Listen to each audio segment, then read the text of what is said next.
السلام علیکم ورحمۃ اللہ وبرکاتہ۔ 12 ربیع الاول نبی اکرم صلی اللہ تعالیٰ علیہ وسلم کی تاریخ وصال ہے، لیکن تاریخ ولادت کہاں سے ثابت ہے؟ علامہ صاحب یہ جو انہوں نے سوال کیا ہے میں اس میں کچھ شامل کرنا چاہتا ہوں۔ لوگ یہ کہتے ہیں بعض لوگ کہ بھائی اعلیٰ حضرت تو 12 کو نہیں مانتے تھے، تو حقائق کیا ہیں؟ میں چاہوں گا آج ناظرین کے سامنے واضح ہو جائے کہ 12 ربیع الاول تاریخ وفات ہے یا تاریخ ولادت ہے، اس بارے میں شخص۔ بسم اللہ الرحمن الرحیم۔ دراصل یہ 3 سوال اکٹھے ہو گئے ہیں، سبحان اللہ، اور میں چاہوں گا کہ ذرا اختصار کے ساتھ ان کے جواب دے دوں۔ 12 ربیع الاول شریف آقا کریم صلی اللہ علیہ وآلہ وسلم آپ کی تاریخ وصال ہے، لیکن جب تاریخ ولادت کی بات آتی ہے نا تو کچھ لوگ اٹک جاتے ہیں، جھٹک جاتے ہیں اور لٹک جاتے ہیں۔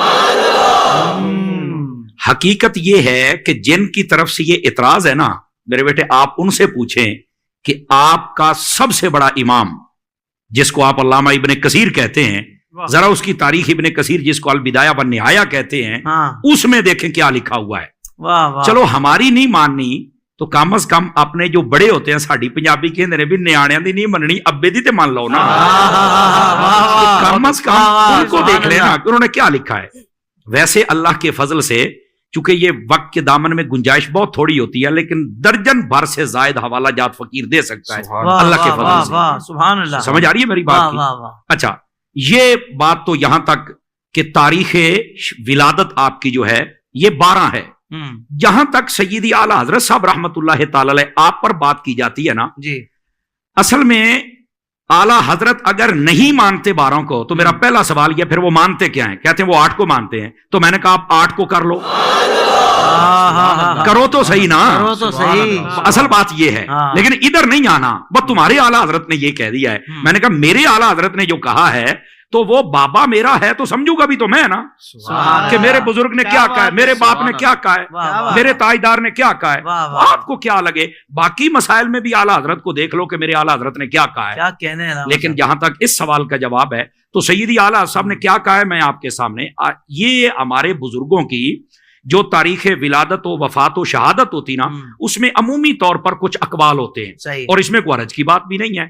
بسا اوقات وہ اقوال چاند کی تاریخ کے اعتبار سے کچھ شمار کرتے ہیں، کچھ یہ دیسی مہینوں کے اعتبار سے ہوتا ہے، کچھ یہ انگریزی مہینوں کے اعتبار سے ہوتا ہے، لیکن وہ لکھنے والے بسا اوقات خلط ملط کر بیٹھتے، کوئی مسئلہ نہیں ہے اس میں، کوئی ہم کہتے ہیں جب جی چاہے تم حضور کا میلاد کر لو۔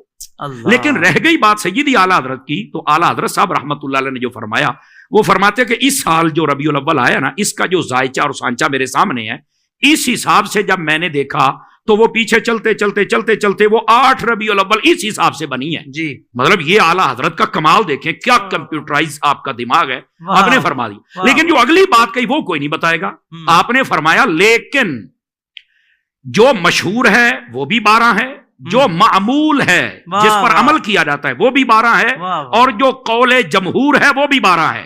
سبحان اللہ، آپ نے ساری بات ہی باتیں کر دی ہے، 3 باتیں جملے لکھ کے آپ نے سارا مسئلہ ہی حل فرما دیا۔ بذات خود سیدی اعلیٰ حضرت صاحب، آپ کا سارا قبیلہ، آپ کے مریدین و متعلقین، آپ کے گھر پر جو محفل ہوتی ہے وہ بھی 12 کو ہی ہوتی ہے۔ اب یہ جملہ تو تم نے پڑھ لیا، تو ان کے گھر کی محفل کو بھی دیکھو نا۔ تو سیدی اعلیٰ حضرت صاحب رحمت اللہ علیہ نے ایک حساب بتایا کہ اس حساب سے اگر آج کے دن میں دیکھوں تو یہ بنتا ہے، لیکن معمول، مشہور اور قول جمہور وہ 12 کا ہے۔ تو جب ہے ہی 12 کو، اور اس میں اہل حرمین جس کو کہا جاتا ہے، پوری دنیا تمام علماء اس پر متفق ہے، تو یہ 12 ہی کو آقا کریم صلی اللہ علیہ وسلم کی ولادت اقدس ہے، اور اسی دن کو ایمان والے میلاد کرتے ہیں۔ واہ واہ واہ، سبحان اللہ سبحان اللہ۔